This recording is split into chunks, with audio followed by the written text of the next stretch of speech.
сейчас, наверное, самое интересное, как мои дети всегда любят. Мы смотрим кино.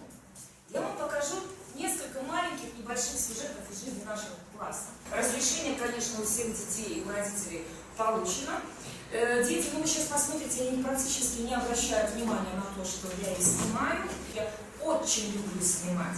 Дело в том, что когда мы наблюдаем за детьми, я сейчас за вами наблюдаю, это одно видение. Но когда я буду просматривать запись, я увижу вас каждый. Это настолько дает мне возможность, во-первых, узнать и понять своих детей, их возможности, их способности, и вообще, реализуют ли они в полной мере те упражнения, приемы, которые я им предлагаю.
Это у нас второй класс, работа в парах, математика. Здесь, как бы ты ни хотел, несмотря на то, что мы говорили шум, но как вы считаете, вот этот шум оправдан? Оправдан. И я это давно заметила. И посмотрите, уже в начале второго класса у детей что выработалось? Ответственность за свое поведение при такой форме работы. Понимаете? Они каждый, хотя бы 2-3 примера, да, но он посчитает. Дальше мы идем, умножение начинаем. Да, умножаем. Так, вычитание сегодня делаем, вычитаем. И так дальше. То есть, ну, вот. И вы знаете, если посмотреть, это всего здесь видео 1 минуту, потому что сейчас очень спрашивают, это же столько времени занимает, ничего подобного. Это занимает крайне мало времени, вы посмотрите сегодня видеосюжеты, которые я вам буду показывать, ну, самое большое до 4 минут урока. Но результат от такой работы, конечно, показательный. Так, скажите мне, пожалуйста, вот начальный класс, учителя русско-белорусского языка. Нужно выучить стихотворение наизусть. Что делаем мы на следующем уроке? Что должны сделать? Проверить. Каким образом мы это делаем? Мы теряем урок на то, чтобы проверить это стихотворение. Какая должна быть реакция у других детей, которые уже ответил или ждет того, что он будет отвечать? Под партой. Но вот какую форму работы я придумала для своих детей именно по работе со стихотворением.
Во-первых, здесь мы убиваем сразу несколько зайцев.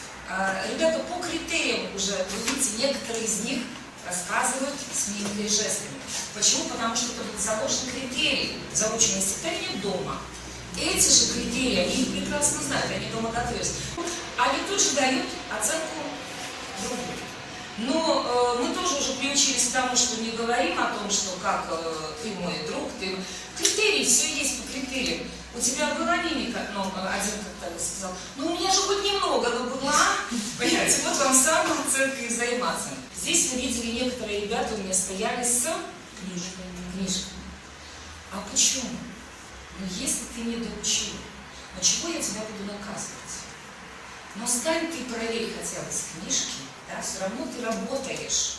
И тот человек, который тебе рассказывает свое стихотворение, он все равно чувствует ответственность.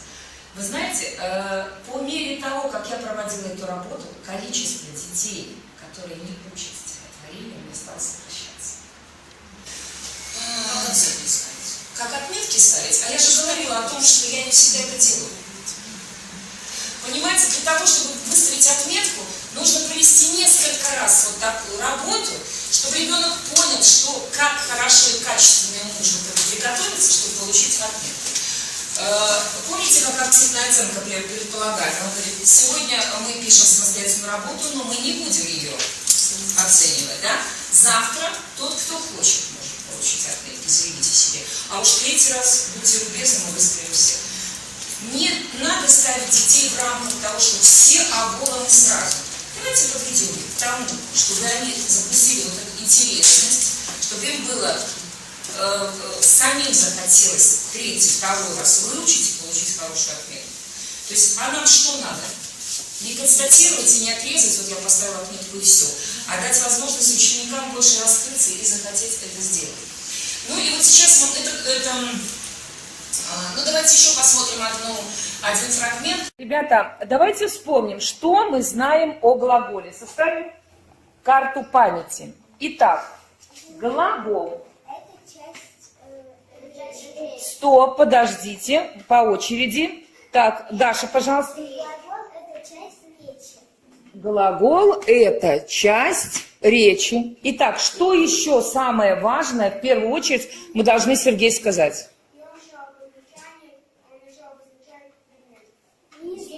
Что он обозначает? Действие предмета, хорошо. Действие. Пожалуйста. Следующее. Ваня. Отвечает на вопрос. Что делать, что сделать. И так далее. Дальше, пожалуйста. Что еще мы можем сказать, Ваня? Так, имеет категорию времени. Время. Еще число, молодец, Даша, и род. Еще что? Правильно, он тесно связь с именем существительным поддерживает. Еще что, Дима? Стоп, прежде чем подчеркивается, что мы должны сказать? Молодец, Ваня подсказывает. Как называется этот главный член? Сказуемое. Хорошо. И сейчас можем сказать, вот, сейчас мы говорим о том, что подчеркивается двумя линиями. Ребята, и сегодняшнюю тему давайте вставим в нашу карту памяти, но мы оставим там пока знак вопроса. Мы пишем о том, что не есть еще такое правило с глаголом, но, правильно, но ставим знак вопроса. Давайте я еще обозначу это красным цветом, так, что это будет сегодняшняя наша задача, наша тема. Сегодняшний вопрос, который мы должны рассмотреть. Итак, сейчас, пожалуйста, я предлагаю вам всем подумать, пропустили ли мы что-нибудь? Нет. Вы считаете, что не пропустили? Пожалуйста, обсудите, расскажите друг другу, пользуясь картой памяти, можно.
Так, все готовы?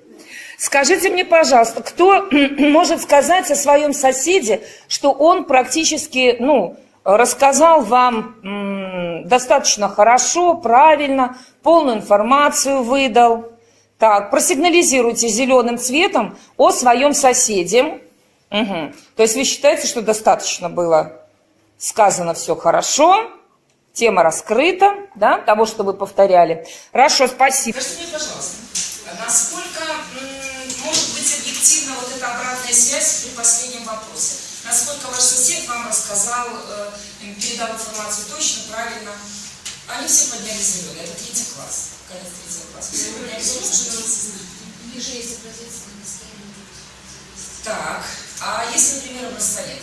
Как узнать, что каждая оценка соседа адекватна?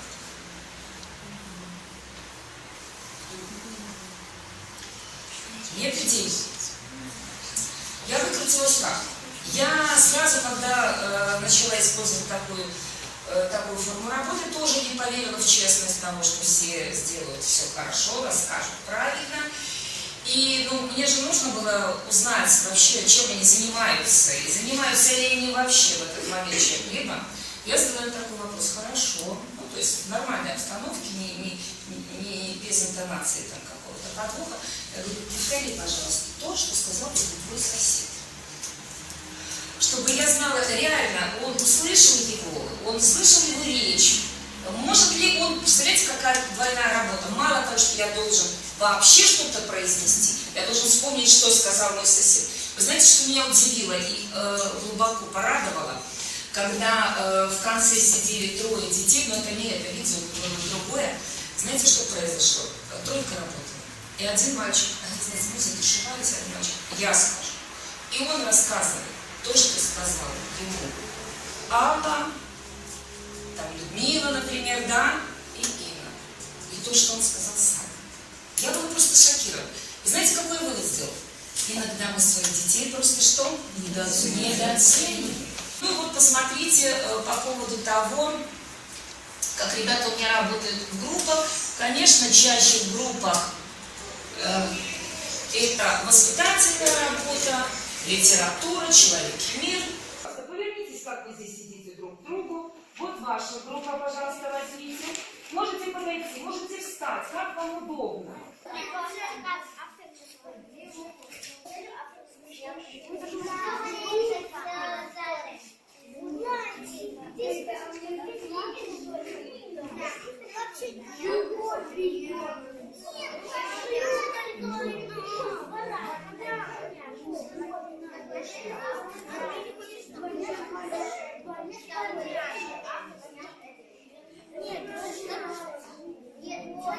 Положите.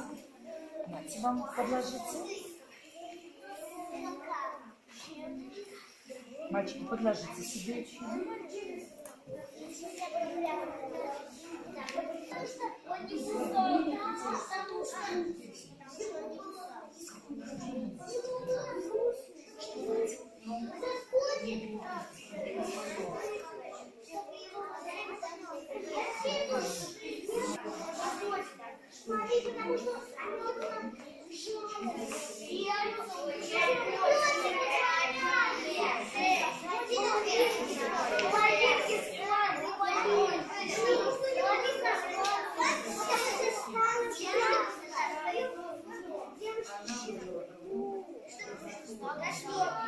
происходит. Они сами распределили роли, я к этому... То есть, и они, причем что, не агрессивно согласились с этим. Но опять же, я говорю, это не одного года работы. Это вот начиная с конца первого класса, это конец второго класса. Скажите, пожалуйста, вот ваше мнение сейчас от начала занятия, от ваших ожиданий, от ваших проблем до сегодняшнего, теперешнего момента нашего занятия немножко изменилось в сторону положительно? Оправдания какие-то у вас? Так, сигнализируйте, пожалуйста. То есть какие-то изменения в вашем сознании относительно подхода? Вы знаете, самое важное, что здесь? Самое важное – пробовать. Самое важное – экспериментировать и наблюдать, и анализировать.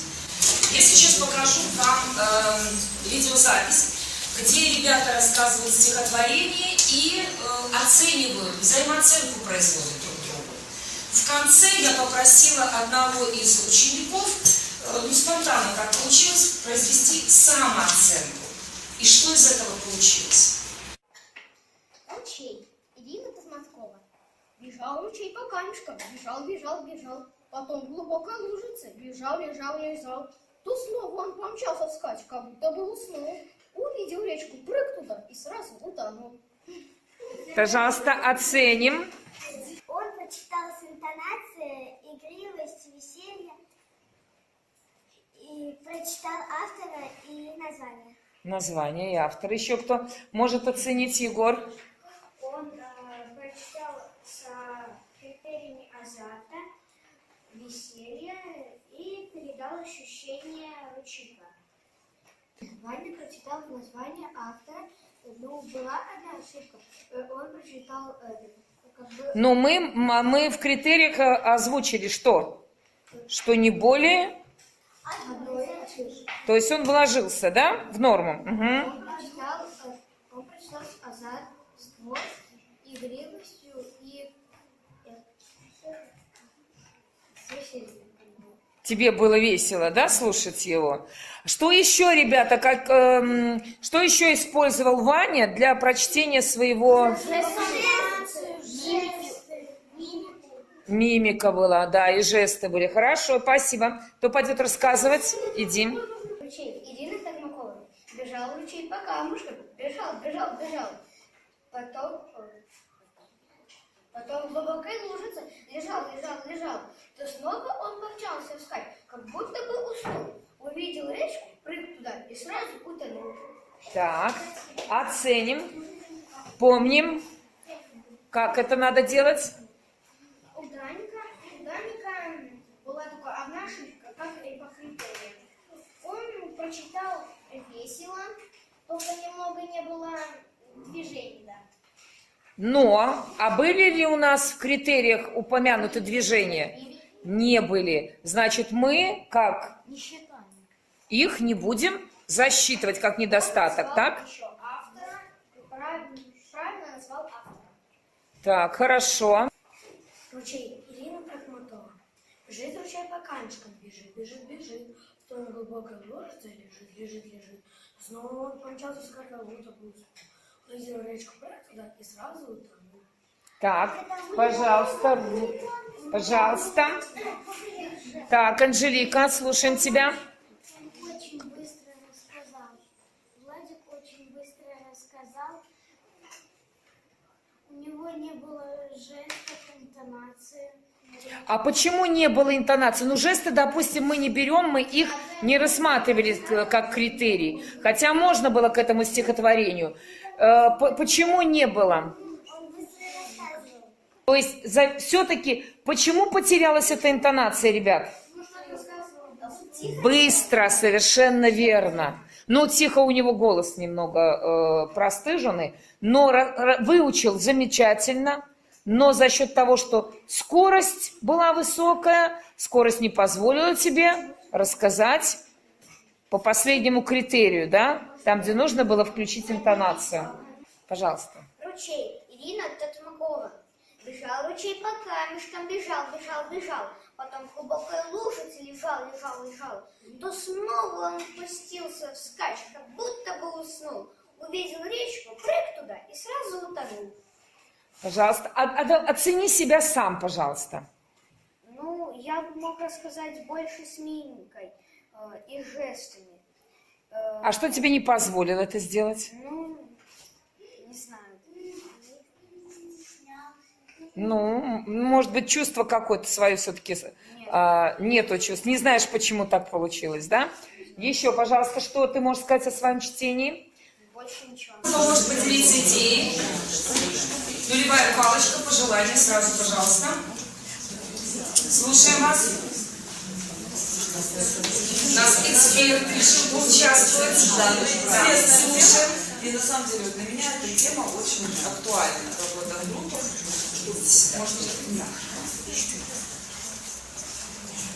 Вот. Ну, возникла у нас такая идея, когда ребенок не может оценить себя, почему бы не придумать, например, какой-то образ. Ну, этот образ нанести, например, на доску изначально, да, какого-то человечка. Вот. Есть он и есть. Этот образ у нас постоянно, с начала урока. Ну и вот детки производят взаимооценку, и один из ребят, как был сейчас в сюжете, да, он не может оценить себя. А ты перенеси свое «я», себя, да, перенеси на этот образ. И оцени вот этот образ. Вот образ это ты. Вот попробуй оценить его. То есть это как бы и самооценка. Перенос самооценки на взаимооценку. Да. Либо, ну, тот же прием, да, он похож на зеркало. Ведь мы даже вот сами, да, посмотрели в зеркало, мы себя оцениваем вот, в образе. Ну, также этому ребенку предложить, вот, возьми зеркальце, оцени, вот, Скажите, такие приемы лучше применять на уроке или дома?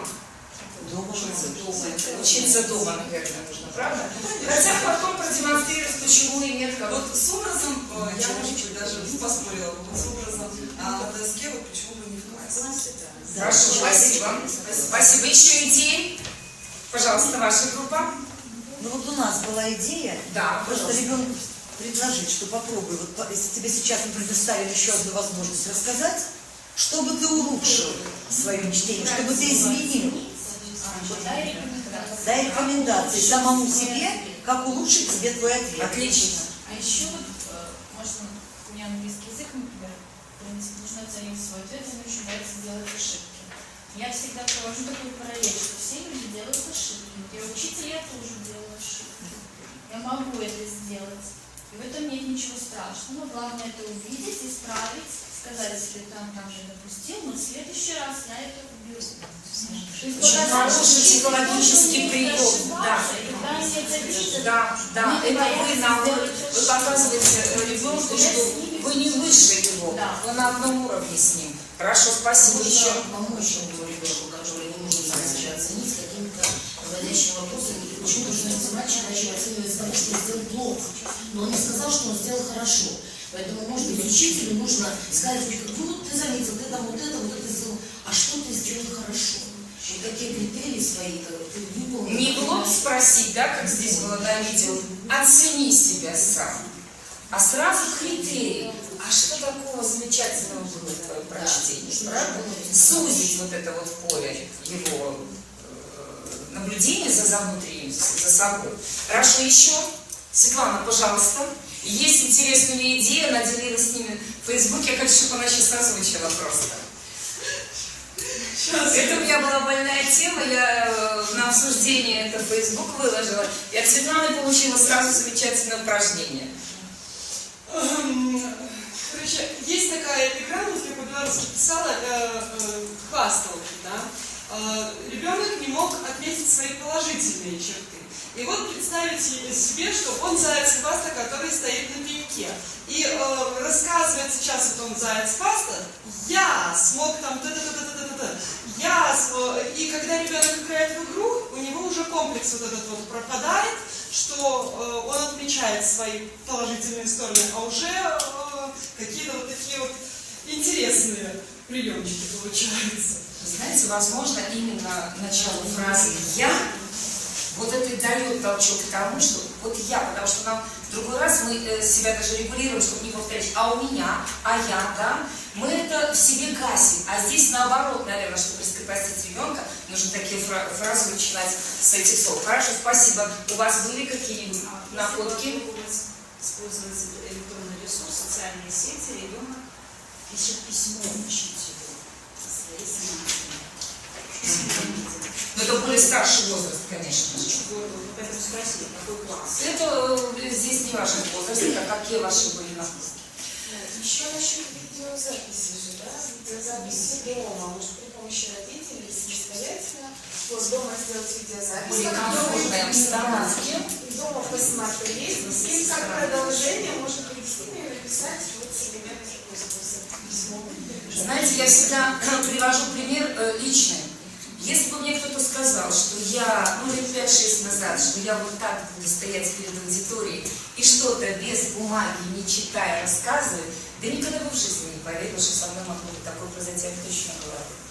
Мы должны расти, и мы детям должны помогать, превозмогать вот их комплексы, их какие-то нюансы, мы должны замечать и помогать им действительно их преодолевать. Посмотрите вообще, что происходит у нас в классе.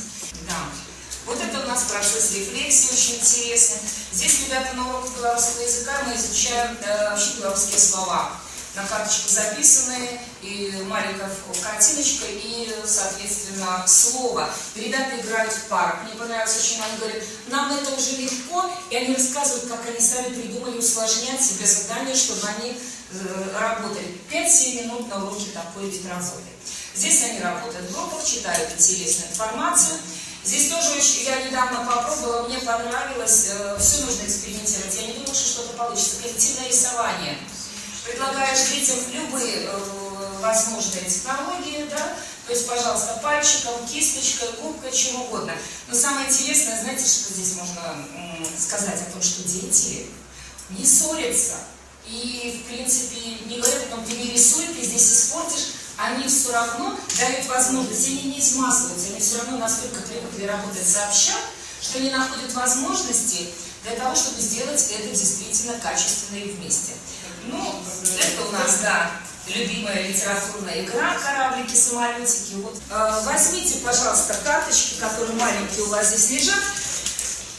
Это у нас рефлексия. 3-2-1 называется рефлексия. Ответьте, пожалуйста, можно кратко на эти вопросы. Так, 3 вещи, о которых утвердился во время занятия. 2 вещи, самые важные мысли. И 1 вопрос, на который я не получила ответ. Мы не успели поработать с экспертами. Эксперты, вы ответили на свои вопросы.